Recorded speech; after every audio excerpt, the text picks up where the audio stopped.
Hey, lovers. Hello. That was not expected. Hey, listeners, do you know what time it is? It's Dogs After Dark. Dogs After Dark.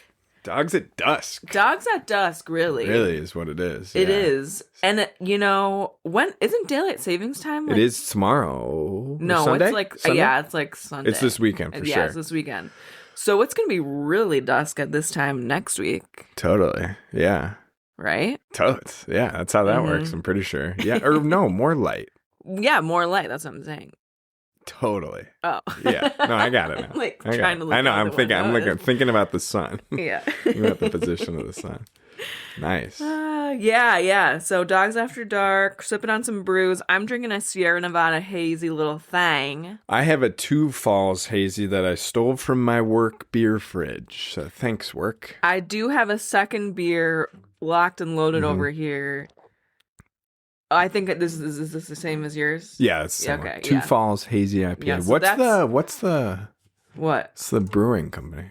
It's from Two Falls. Oh, that's why it's called Two Falls? Oh, wait. Oh, but it's from Pilot Project. Oh, that makes sense. Yeah, because Pilot Project is attached to our building. Cool. Yeah, it's good. I'm drinking out of my 2016 World Series champions beer mug.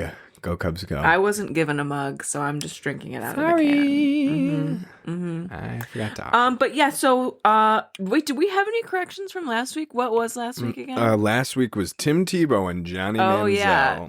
7 dog Flawless. separation. Flawless episode. No mistakes. No mistakes. I'm sure there was, but nobody corrected us at least. Yeah, probably because nobody's listening anymore. Hey, now, you know what? Well, here's the thing, and this is a good lead into our next thing. Because, it said it was the least amount of listens, but we have a YouTube channel now. We have a YouTube channel now. Big news. By popular demand. Yeah, everyone was begging for it. Yeah, seriously. Yeah, they were. And we just got to give the people what they want. The listeners, yeah, because that's what makes us different. Yeah. We listen to the listeners. We do. Yeah. We do. It's a two-way street. Two-way street. I sent it to a couple of our top listeners. I sent the YouTube channel. I was like, hope this helps. And they all went, we listen on Spotify. So I was like, okay, I did this for nothing. But I'm sure it'll get some traction. I'm sure. Yeah. So subscribe. We need subscribers. Yeah, I think that's what matters. I think that is what matters. In the YouTube world. Yeah, I think that's what matters. And Matt said if we get 2 subscribers, what do we do again? What was it? A second subscriber. Oh, we're gonna get a mini fridge. Yeah, beer fridge for the pod room. Yeah. So one more. And Matt buys us a mini fridge. Yeah, we have lofty goals here at the Dogs Podcast. Lofty. Yeah. So that's exciting. Yeah. And so Matt, there's a little event that's going on right now. I didn't know this was a thing, but what's happening right now? Oh, the World Baseball Classic. Yeah, I'm glad you brought this up.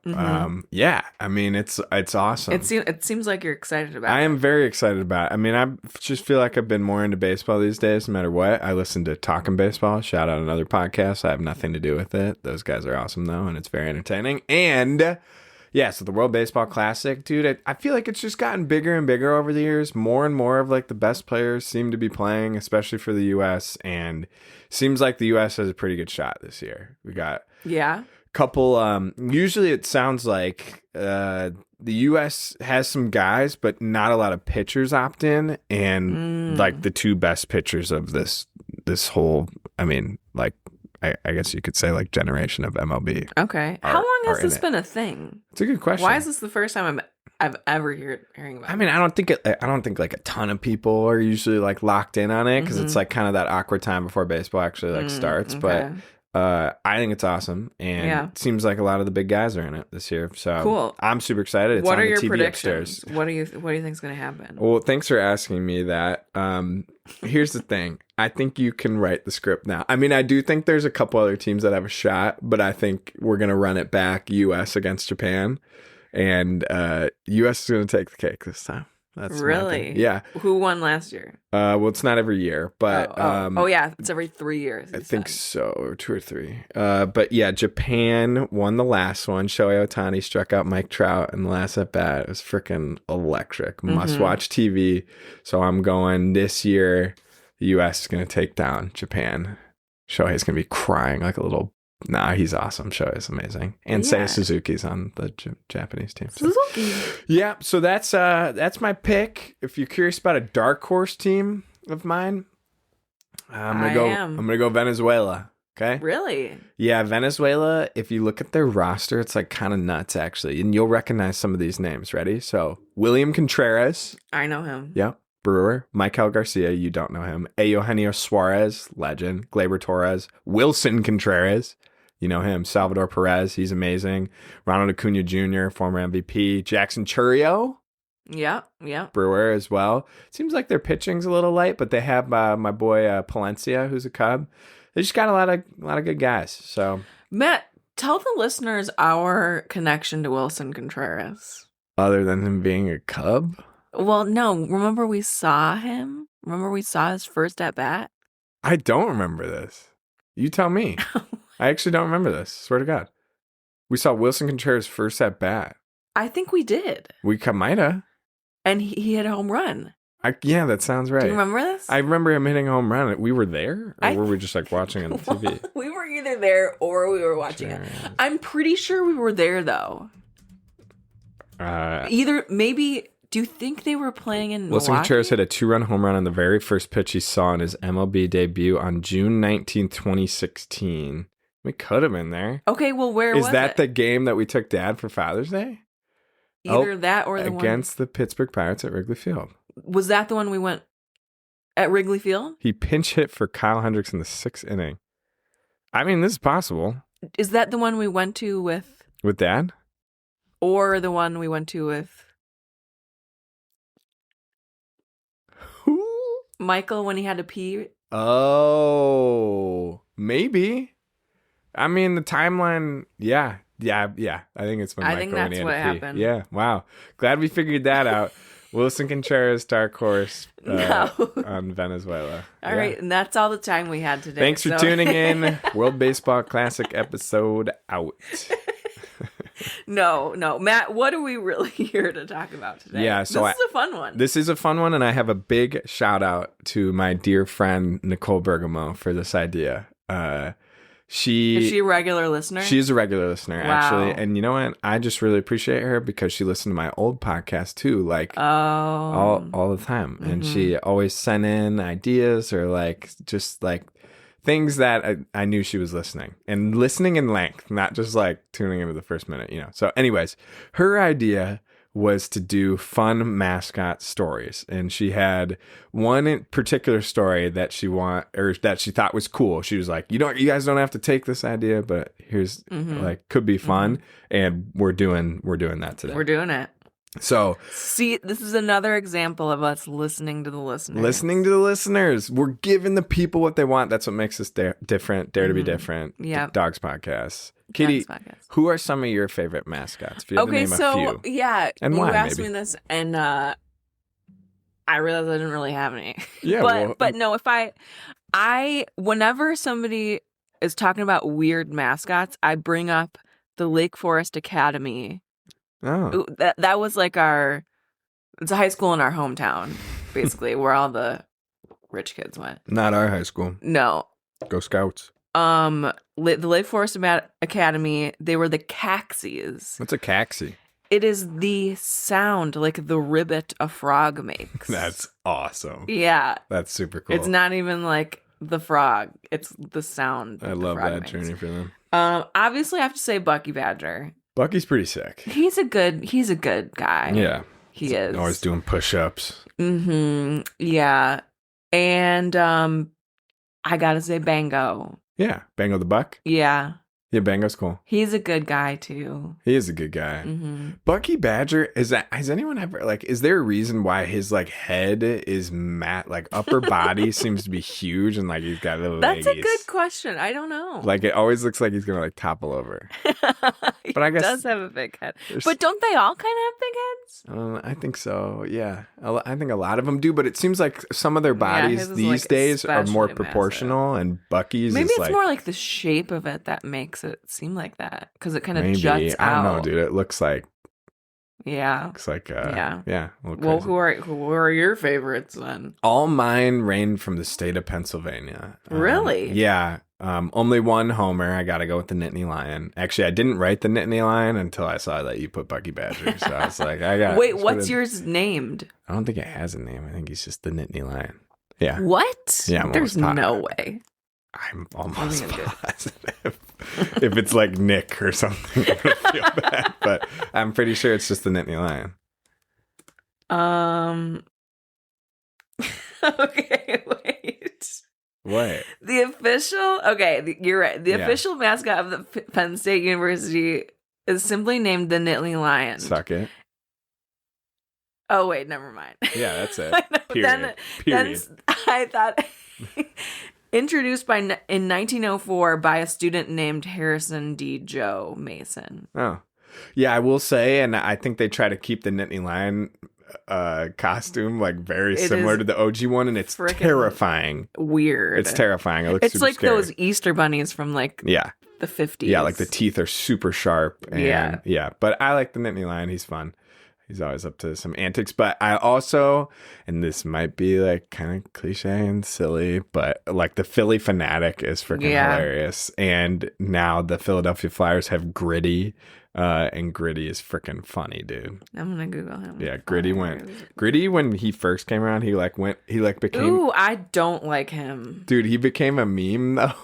And it was awesome. You gotta look at, like, they would just put Gritty in like just any picture ever.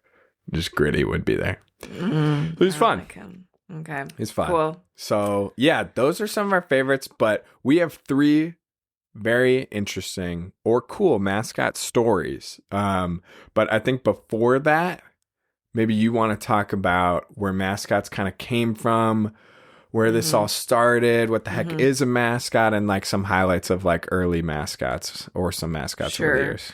And maybe I'll just give a disclaimer here. I once again did not do any of the research for this one. Kind of put the team on my back these days. I'm coming in blind. But I will say one listener said that they liked that I don't know what I'm saying. Like I think I know who said that.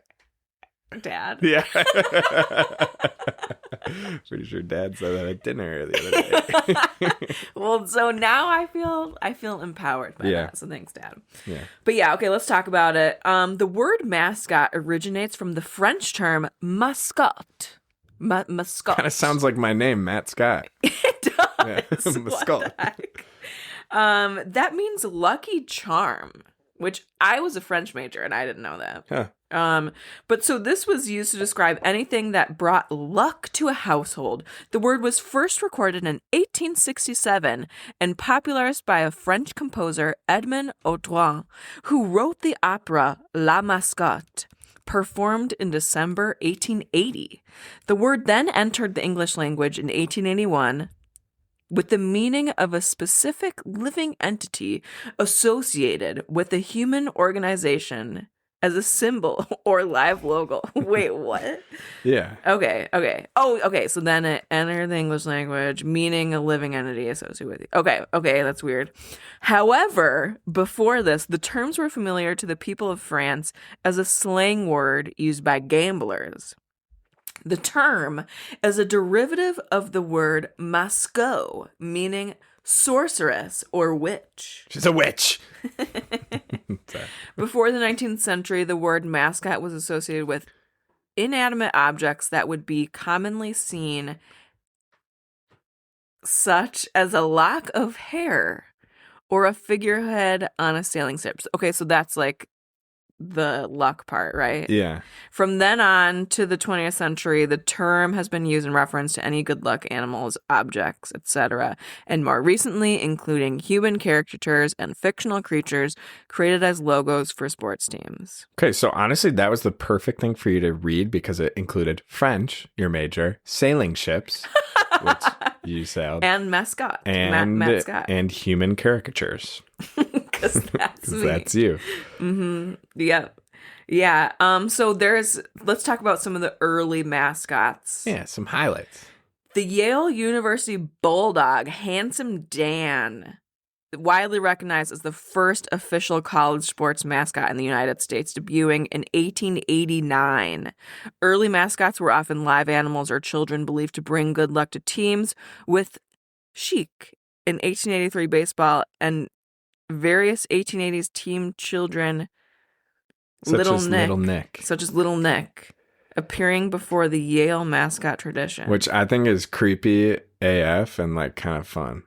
They Yeah. used kids as mascots. Yeah, that's weird. Little Nick. That's weird. Shout out Little Nick. So Handsome Dan became that long tradition. Let's talk early baseball mascots. Before 1889, teams used children as mascots for luck. So that's where Chic was. Do you think it was Chick or Chic? I don't know. It's spelled CHIC, which makes we're me talking French. think chic, but it could be chick. An 1884 report mentioned a goat wandering a baseball field as a mascot. Wait, is that the Cubs goat? No, the different goat. Oh, okay. Yeah, different goat. Okay. Yep. The first costume mascot was the San Diego Chicken, considered the first modern costumed mascot. That was in 1974 when that bad boy came out. The first Olympic mascot was Waldy the Dachshund. First, the Olympic mascot in 1972. It was the Summer Olympics in Munich. So that's like a newer tradition. Yeah, not that old. No, yeah. Yeah, what was I don't know what the one this year was. I didn't see. But it was like a little guy. But the one the year before when it was in Paris, it was like that little hat. I can tell you I really like dachshunds. I can tell you that. Yeah, you do. Dachshunds are awesome. Other early mascots was the Princeton Tiger and the Penn State Nittany Lion, which we talked about. We are! Introduced in 1904. We are! Since the mid-20th century, costumed characters have provided teams with an opportunity to choose a fantasy creature as their mascot, as is the case with the Philadelphia Phillies mascot, the Philly Fanatic, the Flyers Gritty, and the Seattle Kraken's Bowie, and the Washington Commanders mascot, Major Tuddy. I haven't looked up the Kraken's buoy, I think but that I did sounds look at awesome. him. Is it a buoy? Well, I don't think so. Let's see. Or is it like a freaky little octopus guy? Let's see. Lifetime No. lookup. Lifetime It's lookups a guy. with Katie. It looks like a troll. Like a troll Smurf. Lifetime lookups with Katie. Huh. Cool. What does Major Tuddy look like? I don't know. I would picture a football though. Tutty like a touchdown. Oh. But they are is that the what that commander. means? They're the commanders, so maybe it's Okay, like Major Tuddy is sergeant. a pig that's surprising. with a helmet on. Pigskin. Because they call football pigskin. Oh. Okay, well that Maybe? is horrifying. The pig? Yeah. Huh. I mean, he's cute, but like I don't like that they're making it a pig when they use the pig's skin for the football. That's a good point. Okay, so let's talk about the Cubs. Many sports teams in the United States have official mascots, sometimes enacted by costumed humans or even live animals. One of the earliest was a taxidermy mount for the Chicago Cubs. That was in 1908. And later, a live animal was used in 1916 by the same team. They abandoned that concept, thank God, shortly thereafter and remained without an official Cub until 2014 when they introduced a version that was a person wearing a costume. So they went like 100 plus years without, I guess, a mascot, quote unquote. Yeah, and now they have Clark the Cub, which is cool. Is that his name? I think it's Clark, yeah. Okay, yeah. And I'm pretty sure, don't quote me, but I'm pretty sure he won like mascot of like the year Of the century? of all time. Wait, so Clark the Cub wasn't a thing until 2014? So it sounds like I'm going to frickin' Google that. Google that. Type. You're January 13th, 2014. Live lookups with Katie. No. No way. Yeah. That is dumb. Well, they brought out Clark, and Clark is dope. I've seen Clark. I've met Clark. You met Clark? Yeah. Okay. Shook his hand. Okay, I feel like we're taking a long time. Matt, So, tell us the stories. We got 3 stories for you. The first one, I'm not even going to tease this. This is the banger. If you're going to listen to anything in this episode, it's this first story, okay? And this one last shout out, Nicole Bergamo, for this idea. So let's just call the story The Stanford Tree. Stanford's unofficial mascot is literally a tree. Look at a picture. It's freaking hilarious. So unofficial mascot. Sorry, did I say official? No, I think you said unofficial, but I feel like that's a key word. Yeah, unofficial. Yeah, for sure. Well, because they're technically the cardinal. Stanford Cardinal. Which is just a color. Yeah, okay. So you know that fun fact. I do know that. I didn't know that. Dumb. Okay, so the Stanford tree, here we go. Buckle up because this is a super interesting story. The Stanford tree is a sequoia costume that serves as the mascot of the Stanford band and the unofficial mascot of Stanford University.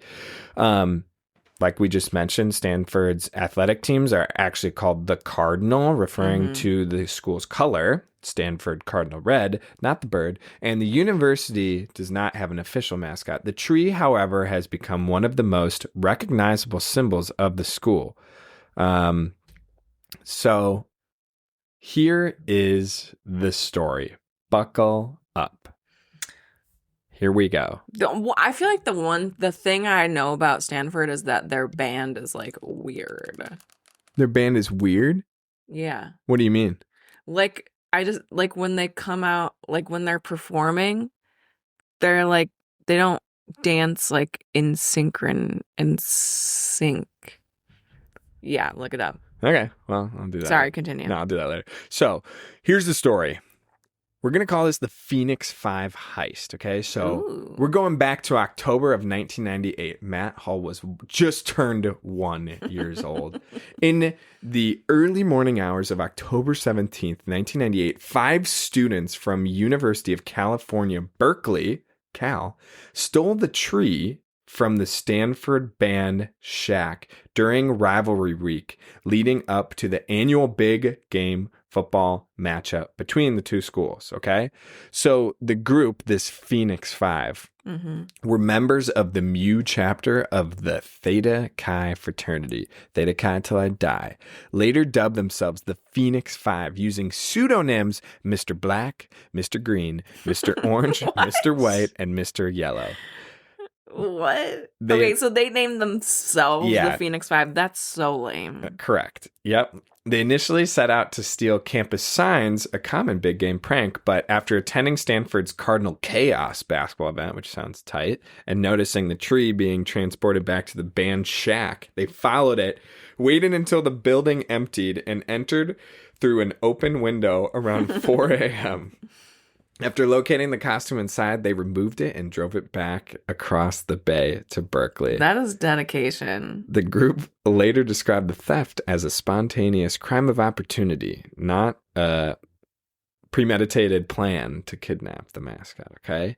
So for about 2 weeks, they held the tree hostage. The Phoenix 5 kept the 10-foot costume hidden while communicating with the media. Oh my gosh. Yeah, so like they're going back and forth like and kind of like telling people what the situation is, okay? So they first claim responsibility in the Daily Californian, that's Cal's student newspaper, framing the act as a playful liberation. They released photos of the blindfolded tree and sent humorous letters supposedly written by the mascot, joking that it had discovered diversity and true school spirit at Cal. The tone was intentionally theatrical and satirical and meant to amplify school spirit and poke fun at Stanford in the lead up to the big game. Okay, that's funny. Funny. It sounds like a good prank, right? There was some interesting like administrative and police response, right? So What might have remained a classic rivalry prank escalated quickly because the tree's value exceeded $1,000, supposedly. Authorities classified the theft as a potential felony. Take it easy, please. Oh my God. Let the boys play. U.S. Berkeley Chancellor Robert Berdahl is my guess. Sure. Yeah. Publicly condemned the act as outright theft. Demanded the tree's return, even threatening to restrict Cal's mascot, Oski, do you think? Oski? Yeah, that's probably Oski, from traveling to an upcoming game. Police from both campuses launched investigations, and Bay Area media closely covered the unfolding story. The strong administrative response, combined with students' public taunting, turned the incident into a regional and national news story. So this went late 90s viral. Yeah, and here we are talking about it today. Exactly. So some observers felt that officials were overreacting, like us, to a longstanding tradition of big game pranks, while others warned about escalating rivalry antics, right? So oh my God. Ransom offers appeared in newspapers, including $5,000 charitable pledge for the tree's safe return. Oh my gosh. So there was actually... okay, in their defense, it would suck if, like, everybody's mascots were getting stolen all the time. Yeah, that's true. Well, you gotta have a backup costume. No. Mm-hmm. No. I think so. No. So they negotiated return. As speculation grew and police hinted they were close to identifying suspects, the Phoenix Five sought amnesty on October 30th, 1998. Kind of spooky. That's not Halloween, is it? 31st no, it's Halloween? The 31st. Thank Halloween. you. After assurances of immunity from discipline and prosecution, the tree was anonymously delivered to Berkeley's chancellor's office and then returned to Stanford custody. In a final letter to the press, the group stated that they were ending the stunt because of the hostile climate that had developed, expressing disappointment that that what they viewed as harmless rivalry fun had become a legal confrontation. Yeah. Two members actually eventually revealed their identities to the Daily Cal before the big game, explaining their goal was to simply energize the rivalry and create a memorable moment, which they did. They did. Yeah. No, I'm with them. I'm Team Phoenix 5, but pick a better name. Wait, why are they the Phoenix Five? It was something to do with like frats and like Phoenix from the ashes and like. Oh my God. Okay. Yeah. Continue. Not a frat guy. So kind of the aftermath, right, and some of the legacy behind it, right? So shortly after its return, during a halftime Stanford USC football game, the Stanford band ceremoniously destroyed the recovered tree in a wood chipper. What? I told you they were weird. Declaring it was contaminated. Oh my gosh. And they unveiled a new version. They fed it into a frickin' wood chipper. I mean, like, obviously it's meant to be funny and like I'm sure a lot of people were like, ha ha ha. But like, if I was a kid, I'd be like, no, not the tree. Does it have a name, do you think? I don't know. Actually, I'll Google it. The Phoenix Five heist is widely considered as one of the most famous episodes in big game history and a turning point in how universities handle rivalry pranks. Subsequent attempts to steal the tree were met with swift legal threats, reflecting the stricter posture adopted after 1998. In later retrospectives, the prank has been ranked among the most notable college mascot thefts and remains one of the most dramatic and media-saturated moments in the long-standing Cal-Stanford rivalry. Love it. Yeah, shout out Phoenix Five. Yeah, that's funny. The Stanford tree. RIP. I like that they like involved the media. Yeah, me too. And we're like sending anonymous letters. Yeah, like the pictures. With like the new cutout newspaper. There's a picture online that's super funny. It's like the blindfolded Stanford tree. Like, I think it's hilarious. I think it's in good fun. Yeah. It sounds like Stanford should have got them back somehow, but I don't know if they ever did. Yeah. Yeah. You know, I get why they put their tree in the wood chipper. Yeah. Like what? They're just going to get it back and then put it on like nothing happened. They have to do something. Yeah, they got to do something. I don't know if they need to kill it, though. Well, I don't know. I think they should have had a whole scene on like how it was psyched to be back, you know? back on campus. Oh, yeah, like a little video. I guess nowadays it probably would have been a video on the screen, but yeah, it took longer back then. Yeah. Back in that day, they took drastic measures back in the day. Yeah, so that's the Stanford tree and the Phoenix Five. Katie, what story do you have to tell? Well, apparently I'm talking about Ralphie the Buffalo and the chaos of a live mascot. Here we go. Oh, I know what this is. Yeah, I've seen videos of this. I thought this one was kind of an interesting one to pick just because it brings in the risk of using an actual animal. People should not be doing this. Okay. It's freaking 2026. Take a stance. Stop using animals. Take a stance. Someone's got to stand up for them. Okay, anyway. So let's talk about this Ralphie the Buffalo. UC Boulder. They're the Buffs, right? Yeah. So the Buffalo, known as Ralphie, he sprints across the football field before games while being guided by a team of student handlers. The spectacle is exciting, but also inherently risky, because a 1,000+ pound buffalo does not always cooperate. Ain't that the truth? Wait, so they're still doing this? Yeah. Okay, let's talk about the tradition. It began in 1966 when students first introduced a live buffalo to represent the school's nickname, the Buffaloes, or the Buffs. Before home games, Ralphie runs around the field at Folsom Field accompanied by a team of students. Like I said, they hold ropes attached to a harness and attempt to keep the animal on course while it charges around the stadium. The run is extremely fast, often around 25 miles an hour, and requires careful coordination. How are the kids running with that? I don't know. I think they gotta have like some pretty long like ropes or something. Or yeah, I don't know guess. So because buffalo are powerful and unpredictable, there have been several memorable mishaps. Let's talk about one of them. Sometimes Ralphie decides to run faster or in a different direction than planned. When that happens, handlers can be dragged or pulled off their feet while trying to maintain control. Handlers train for months specifically to deal with these kinds of situations. Yeah, good riddance. Seems like your team Ralphie. Is it the same buffalo every time? I mean, I don't think there's been a buffalo that's been alive since 1966, but yeah, they probably have like four of them, like Ralphie 1, Ralphie 2. Yeah. On several occasions, Ralphie has broken formation mid-run, forcing handlers to scramble and regain control before the animal reaches the sidelines or crowd areas. That would be a disaster. Even a slight deviation can be dangerous given that speed and the size of Ralphie.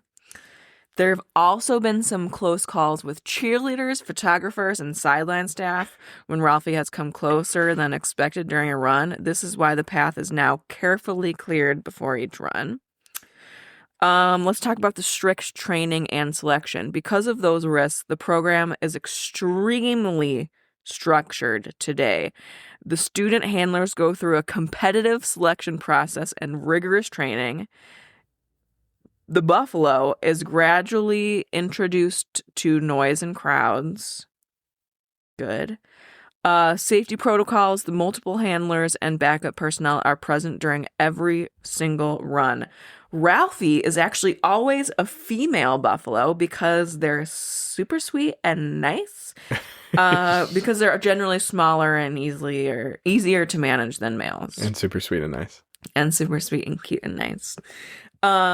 That's why you gave me this one, isn't it, Matt? Because they're female? Yeah. Totally. Okay. Oh, so multiple Ralphies. The mascot name refers to a line of buffalo, not one individual animal. Over the decades, there have been several Ralphies, Ralphie 1 through Ralphie 6 so far. Each buffalo eventually retires to a ranch once it becomes too old to safely perform the runs. Why it's so famous. Ralphie's Run is widely considered one of the most dramatic entrances in college football. Seeing a live buffalo sprint around the field in front of tens of thousands of fans is unforgettable and a little bit nerve-wracking. Because of that mix of spectacle and danger, Ralphie really remains one of the most iconic live mascots in American sports. It's interesting. Yeah, I It's wonder interesting. what that their days are numbered. We don't take a lot of stances on this podcast, but this is one that Katie will Sorry. die on her. Oh yeah, we're supposed to be neutral. Sorry. No, I mean, yeah, it's fair. I think there's but I do definitely bet that risks to this. there's gonna be an end to this soon. Yeah, maybe. I don't know. We'll see. Okay. Humans can be stupid. Maybe we should move on to the next one. So that was Ralphie. So the last kind of, I guess, mascot that we'll highlight is so the Toronto Raptors have the Raptor in quotes. And I just thought this was kind of an interesting story because I had never really thought about that because I was like, dude, why is Toronto's like a hub of like dinosaur bones and doesn't seem to be actually the case. It was more so like the time period, which is hilarious. So they have one of the most unusual naming stories in professional sports, and it's directly tied to the massive cultural impact of the film Jurassic Park. Nice. So first of all, NBA comes back to Canada in the 1990s. So the NBA decided to expand into Canada. 2 new teams were approved for the 1995 season, which included the Toronto Raptors and the Vancouver Grizzlies. So, which now I think that's This the is Memphis like the Grizzlies, equivalent of like getting like a trendy tattoo and then you're stuck with it forever. Yeah, I guess we're the Raptors forever. Sorry. No, that's fair. I like that. Yeah. So Toronto's franchise owners wanted a modern, exciting name that would appeal to modern, appeal to younger fans and help the new team stand out. So there actually was a nationwide naming contest. So before the teams. Oh, I love when they do these. Me too, because it's always like there's always one Some like messed up name in it. name. Yeah. So before the team's first season, organizers ran a nationwide name the team contest in Canada. Fans submitted thousands of ideas. So some of the finalists reportedly included the Beavers, Toronto Beavers, the Toronto Bobcats, Lame. the Toronto Dragons, the Toronto Hogs, the Toronto Terriers, which I think is kind of fun. Yeah, that's cute. And the Toronto Raptors. So while many of the options reflected Canadian wildlife, Raptors quickly stood out because it sounded fast, aggressive, and modern. So like we said, the Jurassic Park effect was definitely in full effect. The biggest factor behind the choice was the enormous popularity of Jurassic Park, directed by Steven Spielberg. Released in 1993, the movie made velociraptors one of the most famous dinosaurs in pop culture. Kids and teenagers everywhere were fascinated by them, and the franchise owners wanted to tap into that excitement. So yeah, once again, it's like something you were into. Yeah, that's what I'm saying. That's a name forever. So when the name Raptors appeared in the fan submissions, it felt perfect for a brand new team in a new basketball market. So the original Raptors branding leaned heavily into the dinosaur theme. A purple dinosaur dribbling a basketball was the logo. Barney. Yeah, it was a cartoon style, like claws and teeth. It was bright, 1990s colors, right? There's purple, red, black, and silver. Their jerseys are actually sick. At least the OG ones. Look up Vince Carter Raptors. Okay. That'll give you a good idea of the jerseys. But the design was intentionally bold and playful to appeal to younger fans and make the franchise instantly recognizable. So the team's mascot, the Raptor, okay? The team's mascot simply it's just called the Raptor. It debuted during the first season, 1995. He quickly became famous for doing crazy acrobatics, trampoline dunks, interacting with fans on the court side, comedic routines during games. Sounds like just like your classic mascot. But in fact, the Raptors repeatedly won multiple awards as one of the best mascots in professional sports. Okay, so bringing it back to Jurassic Park, as we always do on this podcast, just like Philip Rivers. It's either, yeah. That's what I was going to say. Yeah. When the Raptors made deep playoff runs in the 2010s, especially during their 2019 championship season, the fan viewing area outside the arena in Toronto was nicknamed Jurassic Park. So, and I mean, they're obviously still making those films, and they're awesome. And I always love them. Cool. That's cool. So thousands of fans gathered there to watch the games on the giant screens, bringing the dinosaur theme full circle decades after the team name was chosen. So it's a name that has surprisingly aged pretty well. They're lucky. Yeah.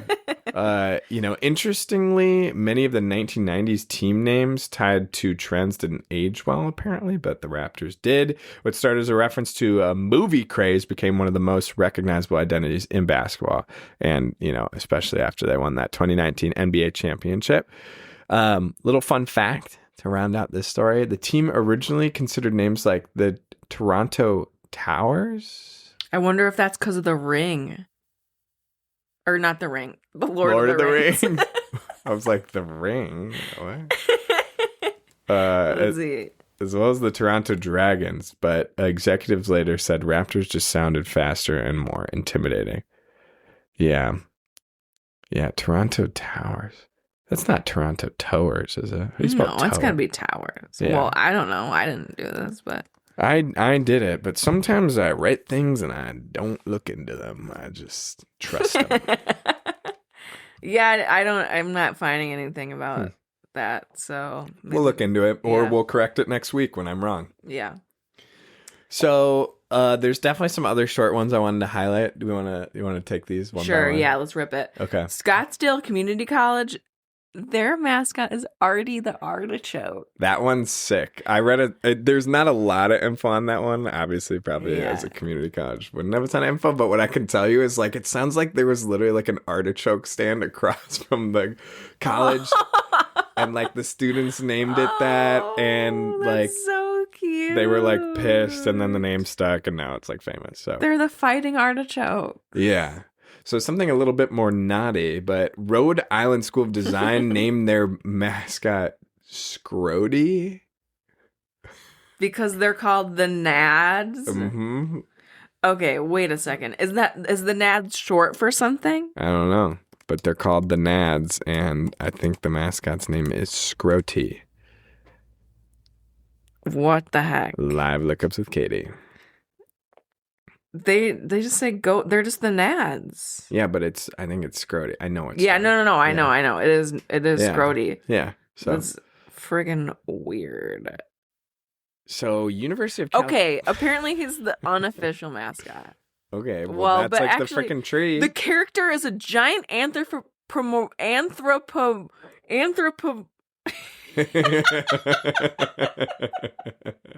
I'm keeping this in. No shot. I'm cutting it out. Anthropomorphic human wang. What the heck? Oh man. Yeah. This is wow. Those what is going on in Rhode Islanders. Island? Yeah. Well, it's the School of Design, so they're probably a little quirky. Yeah, a little quirky. So we have University of California, Santa Cruz. This is the classic one that I feel like people think of when they're thinking of crazy mascots. It's Sammy the Banana Slug. It's a classic. Mm-hmm. Mr. Met is the New York Mets guy. He's just a giant baseball head. Yeah, 1964, one of the first costume mascots. I put this one in. Yeah, I'm I don't recognize this. So the Western Kentucky Hilltoppers mascot is Big Red, and it's literally just this big red blob. He's nothing in particular. He's just big red. He's just Big Red. That's awesome. Yeah.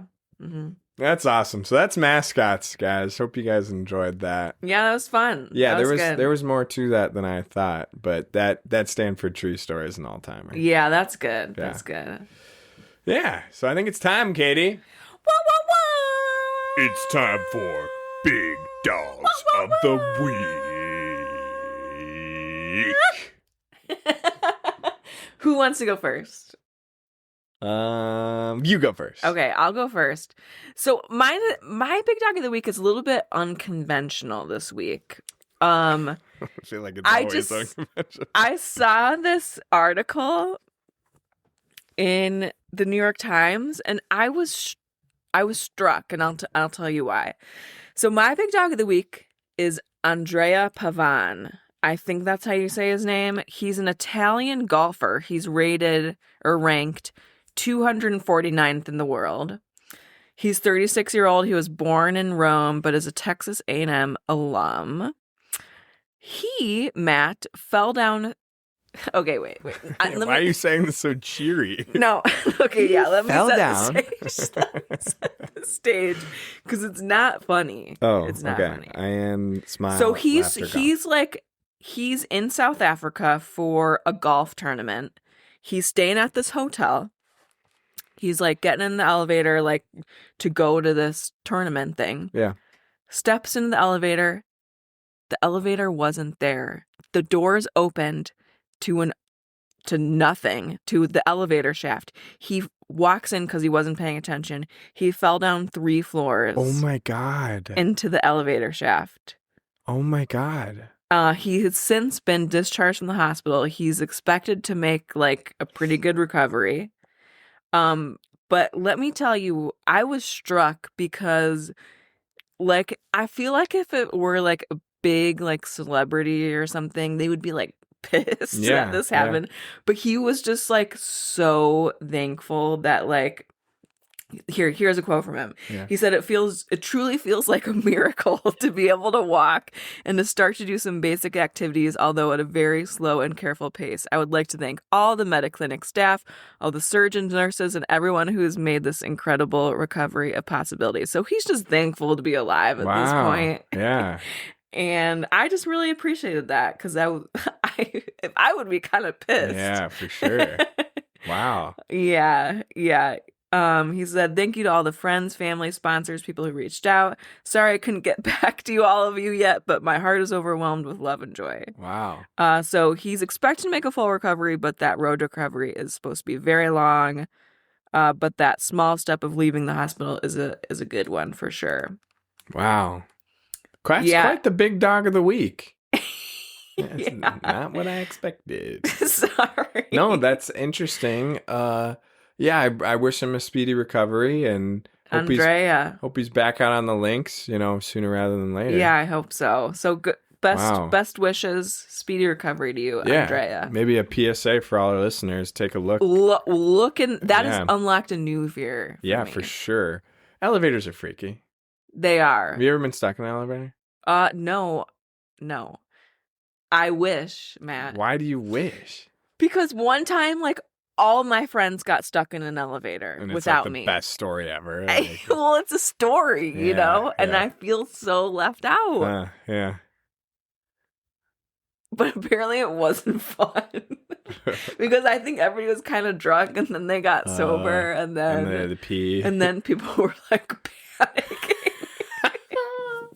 Established a pee corner. Have you gotten stuck in an elevator? I have, yeah. Me, Dad, really? Uncle Mitch, and Uncle Michael got stuck in an elevator in San Diego during an earthquake.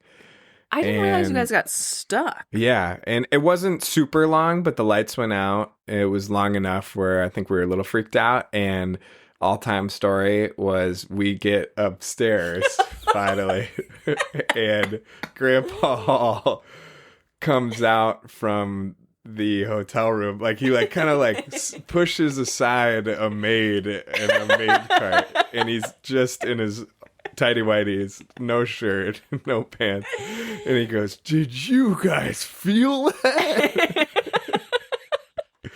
Never forget it. Oh, that is a great story. Yeah. Wow. It's crazy. So shout out Grandpa Hall. Shout out Grandpa Hall. Yeah. Okay, Matt, who's your dog of the week? So my big dog of the week is none other, as you said 8 times in the last podcast. Oh, yeah. Than Spencer Bivens. So shout out my old roommate Tanner Leahy for this idea. This is actually someone I think he kind of grew up with and knows. So Oh. Spencer Bivens, like, actually, the more I've looked at, like, he told me about this guy at one point, and I was like, oh, like, sounds cool. Like, someone in the MLB, like, that's cool. But the more I looked into this freaking story, it's awesome. So he took one of the longest routes to the MLB. He actually, funny thing, like, I think after college, like, was pitching in a beer league to stay, like, in prime shape. Yeah, which is funny. That's awesome. So that's a little tidbit. But his path was junior college baseball to Penn State University to the D2 baseball at Rogers State, playing over in France, then some independent leagues and minor leagues, and then finally made it to the MLB. He didn't make his MLB debut with the San Francisco Giants until June 16, 2024. So not too long ago, just before turning 30. So that's a little bit later. It's never too late. Yeah, never too late. So this is a true, like, don't give up on your dream. Highlighting that first debut game against the Los Angeles Angels, he pitched 3 innings. He struck out 4 batters. He only allowed 1 hit,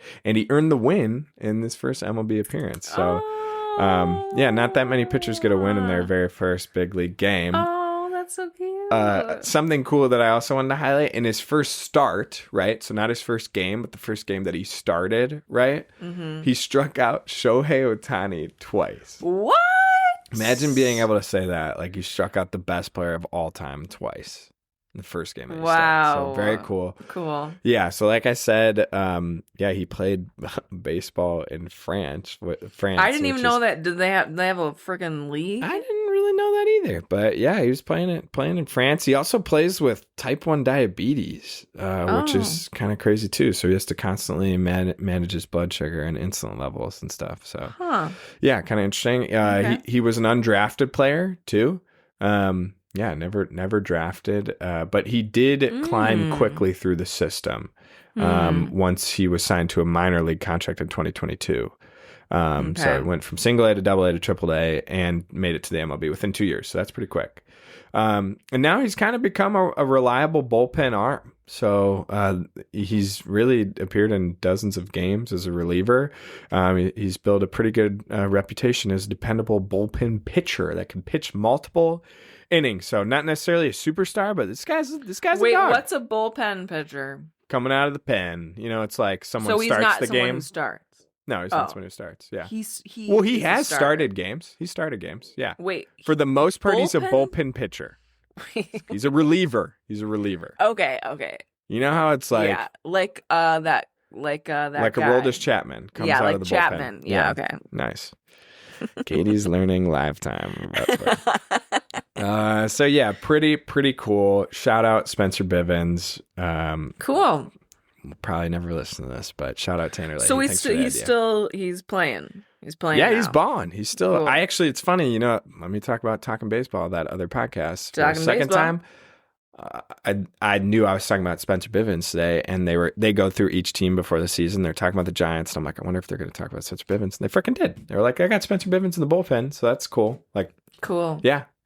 Got him in the bullpen. Got him in the pen. Katie learned what the bullpen was today. I hope you did too. Maybe that should be a segment in every. Let's go to the bullpen or something. Oh no, Call I the was pen. just saying. What? I was just saying like what I learned. Oh yeah, I thought you meant like let's make a call to the pen, which would have been fun too. That would have been fun. Well, what about like call to the pen with what Katie learned this week? Yeah, call to the pen. What did I learn? Okay, call to the pen. What did you learn this week? I learned what a bullpen was. That's awesome. I like that. We'll mess around with that. That's a good idea. Good idea, Katie. Okay, call to the pen.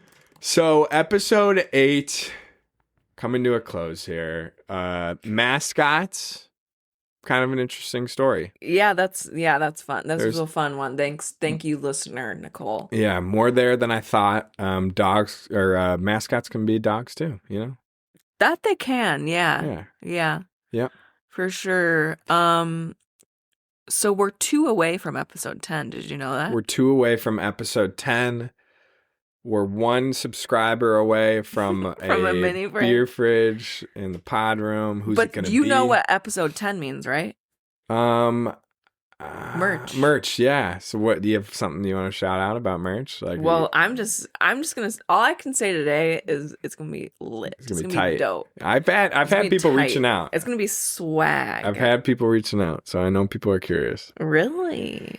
When I say people, I mean 2 people. Dad and mom. They are itching for it.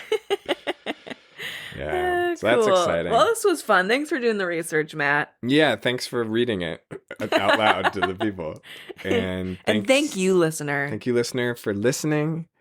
And keep coming out with ideas. Like, this is case in point. You send us an idea. We will bring it to life. We might bring it to life if it's good. And both of these ideas were good by our listeners. Yeah. So thank you for being with us. Check out that YouTube channel, baby. Yeah, give it a check. Check that YouTube channel, baby. Subscribe. Give it a check. Write a check. Give us a comment. Write a check to us. Ow. All right. Nice. That'll do it. Thank you. That'll do. See you guys next week. For the dogs.